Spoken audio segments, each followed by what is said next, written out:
안녕하세요. 오늘은 금요일인데요. 네, 오늘 사도행전 18장 1절부터 8절까지 보도록 하겠습니다.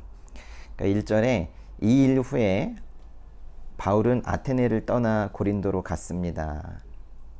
그러니까 아테네에서 서쪽으로 한 70여 킬로 가게 되면 고린도라는 곳이 있는데요. 이동을 했네요. 2절에 그곳에서 그는 아굴라라는 유대 사람을 만났습니다. 그는 본도에서 출생한 사람인데 유대 사람들은 모두 로마를 떠나라는 글라우디오 황제의 칙령 때문에 얼마 전 자기 아내 브리스길라와 함께 이탈리아에서 내려온 것입니다. 바울은 그들을 찾아가 그들과 함께 일하며 지냈습니다. 바울도 그들과 마찬가지로 천막 만드는 일을 했기 때문입니다. 바울이 누구를 만났나요? 아굴라와 그의 아내 브리스길라를 만났는데요. 이때가 그 글라우디오 황제의 칙령 때문에 이들이 이탈리아에서 이동을 했기 때문에 바울을 만날 수 있었는데요. 이 글라우디오 황제는 주후 49년, 기원 후 49년에 로마에서 유대인을 추방을 했습니다. 아마도 기독교인 유대인들 때문에 추방을 했을 것이다. 뭐 그런 이야기들을 많이 하고 있는데요. 3절에 그들과 함께 일하며 지냈대요. 그들이 바로 아굴라와 브리스길라인데요. 바울도 그들과 마찬가지로 천막 만드는 일을 했기 때문에 같이 일할 수 있었대요. 저에게 오늘 가장 큰 감동을 주는 이 말씀이 바로 이 3절인데요. 바울도 텐트 메이커로 천막 만드는 일을 하면서 이렇게 복음을 전하고 있습니다. 근데 일을 하면서 사역을 하고 있는 저에게는 이 바울의 모습이 큰 위안이 되고 있는데요. 아마도 바울은 그 이전에 청년기에 청년 시절에 천막 제조 기술을 익혀두었었던 것 같아요. 그러다가 나이가 들어 때가 되니 그것을 지금 사역에 사용할 수 있게 된 겁니다. 이번 청년기에 배우는 것들, 그 중에서는 단순히 지식을 키운 것들도 있고 어떤 것들을 도전해서 성공을 했던 경험도 있을 테고 또는 도전했다가 실패하는 경험도 있을 텐데요. 제가 뭐 아직 그렇게 인생 이런 것이다 이야기할 정도로 오래 살지는 못했지만은 청년기를 지나오면서 제가 깨달은 것은 또 하나님을 만나고 나서 제가 확고하게 깨닫게 된 것은 하나님께서는 성공한 경험과 실패한 경험을 모두 사용하신다라는 겁니다. 혹시라도 자신의 삶이 그 실패로 점철되어 있다라고 생각하시는 분들은 생각을 조금 바꾸셔도 괜찮습니다. 버리는 시간은 하나도 없습니다. 심지어는 내가 인생에서 잘라내버리고 싶은 정도의 어떤 수치스러운 순간들, 또 실패했던 경험들, 누구에게든 말하기도 싫은 그런 시간들, 또는 몇 년짜리 그런 어떤 시간 단위들, 도려내고 싶은 그런 순간들. 그러나 그거를 나중에 하나님께서 다 쓰신단 말이에요. 제가 하나님 만나기 전에 대학교 때 읽었던 그런 책들, 또 정치, 사회 운동했던 그런 경험들, 또 그 이후에 관세 공부하고 무역 공부하고 또 무역하고 했었던 일들, 또 관세사 회사를 차려서 어린 사장으로 스스로는 고군분투하고 한다 생각했지만 실은 늘상 누군가에게 상처 주며 실패했었던 그런 경험들, 또 기업에서 강의했던 경험들, 대학교에서 강의했던 경험들, 또 학원에서 수업하는 지금 이런 경험들 정말 다 사용하시더라고요. 이런 것들을 교회를 이제 운영해 나갈 때, 또 설교를 할 때 좀 다 쓰고 계십니다. 버리는 시간이 없다라는 것을 여러분이 꼭 기억하셨으면 좋겠어요. 바울은 아굴라 브리스길라와 함께 이렇게 텐트 만드는 일들을 이렇게 하고 있는데요. 이 텐트 만드는 일들, 즉 천막 만드는 일을 전혀 부끄럽게 여기지 않았습니다. 그렇다고 복음을 지금 전하는 이 중요한 일을 하면서 텐트만 만들고 있을 수는 없기 때문에 아마도 일정 기간 동안에는 천막을 만들고 그리고 다른 시간에는 또 복음을 전하고 교회를 세우고 그렇게 했을 거예요. 바울은 고린도후서 11장 7절에서 정말 그리스도의 복음을 위해서 이 손수 그렇게 일을 하고 있다라고 밝히기도 했습니다. 4절 보시면 안식일이면 그는 회당에서 토론하며 유대 사람들과 그리스 사람들을 설득하고자 했습니다. 우리는 이 4절에서요 아주 중요한 걸 배우게 되는데요. 바로 바울이 어떤 방법으로 복음을 전했는가 하는 겁니다. 바울은 회당에서 토론하며 유대 사람들과 그리스 사람들, 즉 유대인과 이방인들을 모두 설득하고자 했습니다. 말하자면 토론을 하고 논증을 하고 성경 말씀을 근거로 그들을 설득을 한 것이지 폭력적이지 않았다라는 거예요. 강압적이지 않았다라는 겁니다. 바울은 매우 다정한 태도로 오히려 합리적인 태도로 그렇게 다가섰다라는 거예요. 우리가 돌아보면 복음 전파에 대한 어떤 열정을 잘못 이해해서 사람들을 폭력적으로 강압적으로 다루고 있지는 않은지, 교회 나가란 말이야 이런 식으로 하고 있지는 않은지, 또는 그들을 정죄하고 있지 않은지 이 말씀 통해서 우리를 돌아볼 필요성이 있습니다. 5절 실라와 디모데가 마게도니아에서 오자 바울은 말씀 전하는 데만 전념해 예수가 그리스도이심을 유대 사람들에게 증언했습니다. 실라와 디모데라는 이 동역자의 도움이 있자 이제 바울이 말씀 전하는 데만 전념할 수 있게 되었대요. 근데 여기서는 이 말씀을 전하는데 전념한 그런 어떤 태도보다 더 중요한 것은 아마도 전념한 그 내용일 거예요. 예수가 그리스도이심을 증언하는데 전념을 했다라는 거죠. 우리가 간혹 주의 일을 한다고 하면서 전념한다고 하지만 엉뚱한 일에 전념할 수 있는 것이죠. 우리는 전념의 태도는 당연히 가지고 있어야 되지만 전념의 바로 그 방향과 전념의 그 내용 자체가 중요한 거예요. 늘 자신을 돌아보아야 합니다. 내가 순수하게 복음을 전하는 일을 하고 있는지, 다른 양념들을 잔뜩 치고 있어서 그 향신료 냄새 때문에 내 복음이 복음인지 아닌지도 구분이 되지 않는 이런 상황이 되고 있는지, 정말 복음을 전하고 있는지 단순히 일을 하고 있는 것인지, 이런 것들을 우리가 늘 자신을 돌아보면서 관찰해야 될 거예요. 6절 그러나 유대 사람들은 바울에게 대들며 욕설을 퍼부었습니다. 바울은 자기 옷의 먼지를 떨며 단호하게 그들에게 말했습니다. 여러분들이 멸망해도 그것은 여러분들의 책임입니다. 나는 이제 책임이 없습니다. 이제 나는 이방 사람들에게 가겠습니다. 유대 사람들이 바울에게 대들며 욕설을 퍼부었대요. 아주 대적을 한 겁니다. 이거는 여기서 대든다라는 표현은 마치 이런 거예요.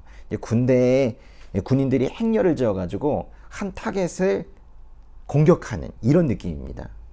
만약 우리라면 상당히 겁을 먹었을 것 같아요. 이제 바울은 그러나 충분히 전했기 때문에, 자신이 복음을 충분히 전했기 때문에 그랬는데도 받아들이지 않은 그런 유대인들을 향해서 자기 옷의 먼지를 떨어냈대요. 나는 다시는 말씀 증거 안 하겠다, 이러한 표현이거든요. 왜 이렇게 했을까요? 그래도 끝까지 매달려야 되지 않겠습니까? 일단은 금방은 이 회당에서 전하는, 유대인들에게 전하는 이 복음 전파는 지금 당장은 이들이 받아들이지 않기 때문에 여기에서 계속 해봤자 이것은 시간 낭비다라고 생각한 거예요. 그래서 바울이 삐쳐서 너희들이 받아들이지 않으니까 난 가겠다, 이런 것이 아니라, 이건 삐침이 아니라 뭡니까? 시간 허비를 하지 않겠다라는 거예요. 그러니까 주님께서 주신 시간을, 그 한 시간 한 시간을 매우 중하게 여기면서 시간 허비하지 않으려는 이런 모습이 지금 보이고 있는 거예요. 그러면서 바울이 그 유대인들에게 뭐라고 말합니까? 여러분들이 멸망을 해도 그것은 여러분들의 책임입니다. 이건 이제 개역개정에서는 너희 피가 너의 머리로 돌아갈 것이다 라고 했는데요. 이게 에스겔서 33장 1절부터 7절까지에 있는 그런 표현을 갖다가 빌어 쓴 것인데요. 우리 개역개정에서는 너의 피가 너의 머리로 돌아갈 것이다 라고 했고, 우리말 성경에서는 여러분들이 멸망해도 그것은 여러분들의 책임입니다 라고 했는데, 두 개 다 잘된 그런 번역입니다. 여기서 이 피라는 것은 하나님의 심판에 대한 책임을 말하는 거죠. 그러니까 바울은 자신의 책임을 다했습니다. 참으로 이렇게 말하기도 우리는 쉽지 않은데요. 나는 책임을 다했으니까 이제 받아들이고 안 받아들이고 특별히 하나님의 심판을 받게 되는 것은 너희의 책임이다. 받아들이지 않은 너희 책임이다. 이렇게 말할 만하다면 이것은 바울이 진정으로 자신이 자신을 보기에도 최선을 다해서 정성을 다하고 진심을 다해서 복음을 전한 거예요. 우리가 이럴 수 있어야 합니다. 제가 그럴 수 있으면 좋겠습니다.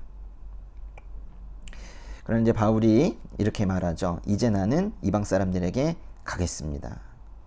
처음 초대받은 손님들이 그 잔치에 참석을 하지 않으면 길가에 가서라도 손님을 불러다가 채워 넣겠다, 이런 얘기죠.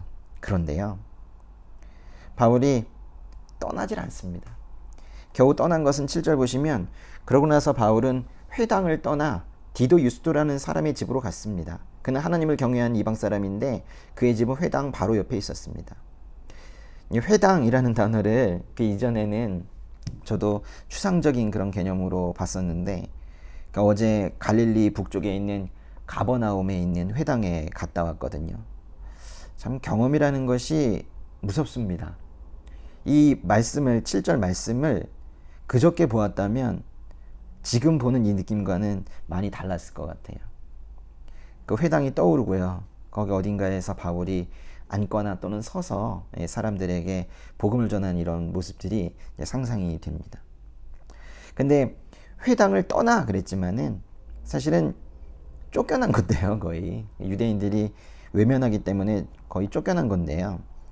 회당이라는 것은 당시에 모든 마을의 중심에 있었고 모든 생활의 중심이었던 그런 곳이 바로 회당입니다. 근데 회당을 떠났다라는 것은 중심에서 복음을 전파하다가 이제 중심에서 벗어나게 되었다라는 거예요. 그런데 멀리 가지 않았습니다.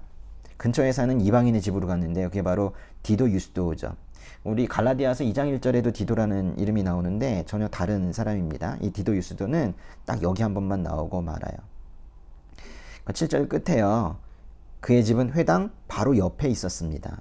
우연히 그렇게 된 게 아니라 회당 바로 옆에 있었기 때문에 디도 유스도의 집에 가게 된 거예요. 8절에 회당장 그리스보와 그 온 집안이 주를 믿게 됐고 바울의 말을 들은 다른 많은 고린도 사람들도 믿고 세례를 받았습니다. 회당에서 멀리 떨어지지 않고 디도 유스도라는 사람의 집, 즉 회당 바로 옆에 있으면서 바울은 계속해서 복음을 전했던 거예요. 그래서 회당장 그리스보, 유대인들 중에서도 거의 대표격 되는 이 사람과 또 그의 온 집안, 가족들까지 주를 믿게 됐고 8절의 중간에 있는 다른 많은 고린도 사람들이라는 것은 이방인들입니다. 그래서 유대인과 이방인들에게 모두 복음을 전하고 그들이 믿고 세례를 받았다는 거예요. 특별히 회당장 그리스보가 유대인의 대표격 되는 이 사람이 그리스도를 믿고 세례를 받았다는 것은 유대인들에겐 당시에 그래서 변명의 여지가 없었을 거예요. 한번 이 흐름을 한번 보세요. 6절에서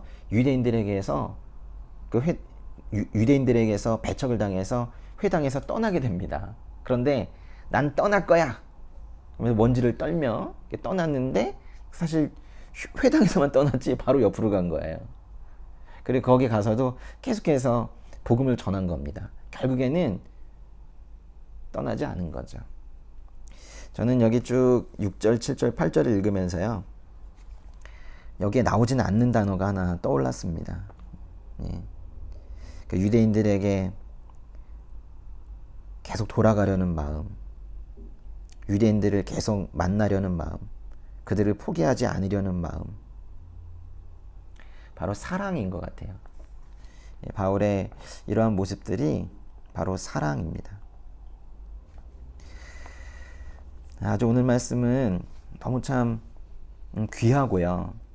생각하게 하는 것들도 많고 따뜻하고 그렇습니다. 근데 저에게 가장 큰 감동을 주었다는 그 3절을 다시 한번 보시면 그들과 함께 일하며 지냈습니다. 아굴라와 브리스길라와 바울이 함께 일했는데요. 그들과 마찬가지로 천막 만드는 일을 했기 때문이래요. 사실은 천막 만드는 일은 어찌 보면 잘못 오해하면 이 복음을 전하는 이런 어떤 정신적인 큰 일에 비해서는 정말 보잘것없는 그런 일일 수도 있습니다. 그러나 바울은 전혀 그렇게 생각하지 않았다는 거예요. 하나님을 믿는 일과 또 생업을 하는 그런 일, 이 두 가지를 크게 구분하지 않았다는 거예요. 성과 속을 구분하지 않았다는 거예요. 왜 그렇게 구분하지 않을 수 있었는가요? 복음을 전하는 일도 또 천막을 만드는 일도 모두 바울은 얻는 것이 하나 주이고 얻은 것이 종 되는 것이 아니라 천막 만드는 일이 주의 복음을 전하는데 결국 기반이 되고 도움이 된다면 이 두 개가 모두 하나님께서 주신 소명이라고 생각을 한 겁니다. 우리는 소명을 가지고 사는 사람들입니다. 지금 하시고 계시는 일이 좀 다양하시겠지만은 지금 이 시간에 하나님께서 주신 그 일, 그것은 사무 업무일 수도 있고 요리하는 일일 수도 있고 시험을 준비하는 일일 수도 있고 취업을 준비하는 일일 수도 있고 사업을 하시는 일일 수도 있고 여러 가지가 있을 수 있는데 지금 현재 이 시간에 하실 수 있도록 허락하셨다면 지금 그것이 이 시간의 소명이라는 것을 기억해 주셨으면 좋겠습니다.